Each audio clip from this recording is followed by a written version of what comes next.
কবচ কি সব সময় পড়তে হয়? এবং স্নানের সময় ধরুন বা ঘুমের সময় কি করবেন? সেটা একটু দর্শকদের বলুন এবং কখন খুলে রাখতে হয় সেটাও একটু বলুন। এই প্রশ্নটা প্রায়ই আসে। বিভিন্ন কবচের আলাদা নিয়ম আছে। যে কবচ সবসময় পরা যায়, রুদ্রাক্ষ মালা সবসময় পরা যায় স্নানেও ঘুমেও।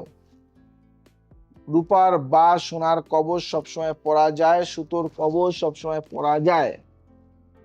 যে কবচ খুলতে হয় কাগজের বা ভূর্য পত্রের তাবিজ স্নানের আগে খুলুন, জল লাগলে নষ্ট হয়।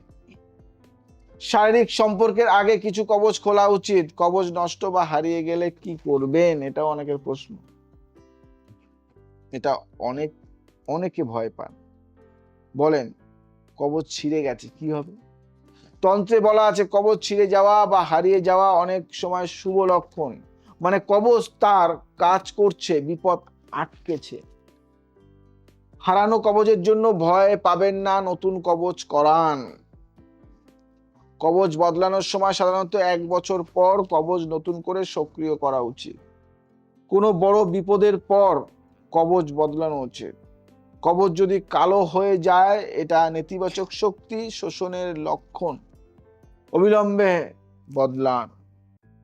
একটা ছোট্ট কথা বলি, কবচ ছিঁড়লে ভয় নয়, কৃতজ্ঞতা জানাও, সে তোমার হয়ে বিপদ বুকে নিয়েছে।